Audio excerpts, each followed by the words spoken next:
اس کے بعد لوگ ایمان کی حالت میں امن چین کی زندگی بسر کرنے لگے، لیکن پھر نئے سرے سے ان میں خرابی پیدا ہوئی۔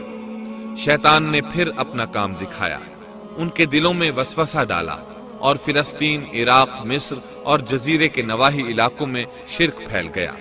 لوگ ایک بار پھر کفر کی طرف پلٹ پڑے۔ اس پورے قصے میں چند عبرتیں ہیں، آئیے ذرا ان کا بھی ذکر ہو جائے۔ اللہ تعالیٰ کی اونٹنی اگرچہ سیدنا صالح علیہ السلام کی نبوت کا ایک نشان تھی، ان کی سچائی کا ثبوت تھی، لیکن قرآن کریم کی وضاحت یہ ہے کہ وہ قوم سمود کی آزمائش کے لیے تھی، اور وہی ان کی ہلاکت کا نشان ثابت ہوئی، جیسا کہ سورۃ القمر میں اللہ تعالیٰ فرماتے ہیں، بے شک ہم اونٹنی کو ان کی آزمائش اور امتحان کے لیے بھیجنے والے ہیں، پس تو ان کے انتظار میں رہ اور صبر اختیار کر۔ سنت اللہ یہ رہی ہے کہ اگر وہ اپنے پیغمبر کو کسی قوم کی ہدایت کے لیے بھیجے اور قوم اس کی ہدایت پر کان نہ دھرے تو ضروری نہیں کہ وہ قوم ہلاک کر دی جائے، لیکن جو قوم اپنے نبی سے اس وعدے پر نشان طلب کرے کہ اگر ان کا مطلوبہ نشان ظاہر ہو گیا تو وہ ایمان لے آئیں گے، اور پھر نشان آ جانے کے بعد وہ ایمان نہ لائے تو اس قوم کی ہلاکت یقینی ہے۔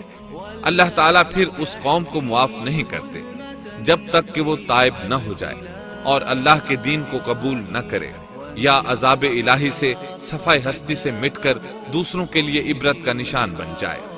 لیکن اس سنت سے نبی کریم صلی اللہ علیہ وسلم کی امت مستثنا ہے، اس لیے کہ آپ صلی اللہ علیہ وسلم نے وضاحت فرمائی ہے، میں نے اللہ تعالیٰ سے دعا مانگی ہے کہ اللہ تعالیٰ میری امت میں عذاب عام مسلط نہ فرمائے، اور اللہ نے میری دعا قبول فرما لی۔ قرآن میں اللہ تعالیٰ نے نبی کریم صلی اللہ علیہ وسلم کی اس بات کی یوں تصدیق کی ہے، اے رسول، اس حال میں کہ تو ان میں موجود ہے، اللہ تعالیٰ ان کافروں پر عذاب مسلط نہیں کرے گا۔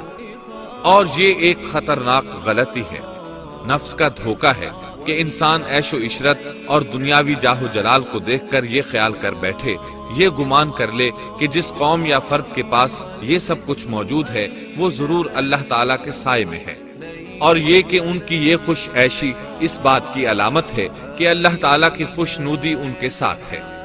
یہ نفس کا دھوکہ ہے، غلط فہمی ہے، بلکہ کج فہمی ہے۔ قرآن کریم کے اس واقعے میں جگہ جگہ اس بات کی وضاحت ہے کہ بعض اوقات زیادہ سے زیادہ خوش عیشی زیادہ سے زیادہ عذاب کا پیش خیمہ ثابت ہوتی ہے، اگرچہ قوموں کے لیے اس کی مدت چند ماہ یا چند سال نہیں بلکہ گھبرا دینے والی مدت ہی کیوں نہ ہو، مگر ہر قسم کی دنیاوی کامیابیوں اور خوش عیشیوں کے ساتھ جب ظلم، سرکشی اور غرور کسی قوم کا مستقل شعار بن جائے تو سمجھ لو اس کی تباہی اور ہلاکت کا وقت قریب آ پہنچا۔ اللہ تعالیٰ فرماتے ہیں، تیرے رب کی پکڑ بہت سخت ہے، لیکن اس کے ساتھ ہی یہ بات بھی ہے کہ کسی قوم میں تمام تر خرابیوں کے باوجود اگر قوم سے اکثر افراد اللہ کے شکر گزار ہوں، اس کے بندوں کے ساتھ انصاف کرنے والے اور آپس میں نیک نیت اور خیرخواہی کرنے والے ہوں، تو بلا شبہ وہ اللہ کے ہاں مقبول بندے ہیں، اور انہی کو دنیا اور آخرت کی کامیابیوں کی بشارت ہے، اور انہی کے لیے یہ دنیاوی عیش اللہ کی بے انتہا نعمتوں کی علامت ہے۔ انہی الفاظ پر سیدنا صالح علیہ السلام کا قصہ اختتام کو پہنچا۔ اب ہم آتے ہیں سیدنا ابراہیم علیہ السلام کے قصے کی طرف، لیکن اس سے پہلے یہ وضاحت کر دیں کہ سیدنا ابراہیم علیہ السلام کے واقعے کے ساتھ چند دوسرے انبیاء علیہم السلام کے واقعات بھی وابستہ ہیں، مثلا سیدنا لوط علیہ السلام کا واقعہ، اس لیے کہ یہ سیدنا ابراہیم علیہ السلام کے بھتیجے بھی ہیں اور ان کے پیروکار بھی۔ اسی طرح آپ کے صاحبزادوں سیدنا اسماعیل اور سیدنا اسحاق علیہ السلام کے واقعات ساتھ ساتھ چلتے ہیں۔ اس کی وجہ یہ ہے کہ سیدنا اسماعیل علیہ السلام کی ولادت کے وقت ابراہیم علیہ السلام کی عمر 87 سال تھی، اور سیدنا اسحاق علیہ السلام کی پیدائش کے وقت سیدنا ابراہیم علیہ السلام کی عمر 100 سال تھی، جبکہ سیدنا ابراہیم علیہ السلام کی کل عمر 175 سال ہوئی، اس لیے ان کے واقعات ساتھ ساتھ چلتے ہیں۔ ابراہیم علیہ السلام کا قصہ سناتے ہوئے ان حضرات کا ذکر ساتھ ساتھ ضرور آئے گا، تو آئیے شروع کرتے ہیں قصہ ابراہیم علیہ السلام کا۔ सालेह अलैहिस्सलाम के बाद अल्लाह ताला ने सैयदना इब्राहीम अलैहिस्सलाम को मबूस फरमाया। इब्राहीम अलैहिस्सलाम जद्दुल अंबिया हैं, अजीमुल मर्तबत और उलुल अज़्म पैगंबर हैं। आपके वालिद का नाम तारिख था, जबकि उसका लक़ब आज़र था। आज़र मदद करने वाले को कहते हैं। ये शख्स अपने कबीले के अफराद की मदद किया करता था, गमखारी करता था, इसलिए उसका लक़ब आज़र मशहूर हो गया था। कुरान मजीद में इब्राहीम अलैहिस्सलाम का किस्सा 73 मकामात पर जिक्र हुआ है। ये 73 मकामात 25 सूरतों में हैं और ये बात इब्राहीम अलैहिस्सलाम के बुलंद मर्तबत होने पर दलालत करती है। इब्राहीम अलैहिस्सलाम भी साम बिन नूह अलैहिस्सलाम की नस्ल से हैं। आपकी पैदाइश इराक के मशहूर शहर बाबिल में हुई। ये इराक के शिमाल में वाक़ था और आज भी मौजूद है। बहुत बड़ा शहर है। उस वक्त भी बड़ी आबादी पर मुश्तमिल था। यहाँ बुत परस्ती आम हो चुकी थी। अल्लाह ताला सूरतुल अनकबूत आयत 25 में फरमाते हैं, इब्राहीम ने कहा कि तुमने जिन बुतों की परस्तिश अल्लाह के सिवा की है, उन्हें तुमने अपनी आपस की दुनियावी दोस्ती के बिना पर माबूद ठहरा लिया है। मतलब ये कि वो लोग अल्लाह की इबादत बुतों को अल्लाह का शरीक ठहरा कर करते थे। इब्राहीम अलैहिस्सलाम ने अपने बाप से और अपनी कौम से कहा कि ये मूर्तियां जिनके तुम मुजाविर बने बैठे हो क्या हैं? उन्होंने जवाब दिया, हमने अपने बाप दादों को इन्हीं की इबादत करते पाया है। अल्लाह ताला इनके बारे में फरमाते हैं, ऐ नबी, इन्हें इब्राहीम अलैहिस्सलाम का किस्सा सुना दो, जबकि उन्होंने अपने बाप और अपनी कौम से फरमाया, तुम किसकी इबादत करते हो? कहने लगे, बुतों की। हम तो बराबर उनके मजावर बने बैठे हैं। इब्राहीम अलैहिस्सलाम ने फरमाया, जब तुम उन्हें पुकारते हो तो क्या वो सुनते भी हैं या तुम्हें नफा और नुकसान पहुंचा सकते हैं?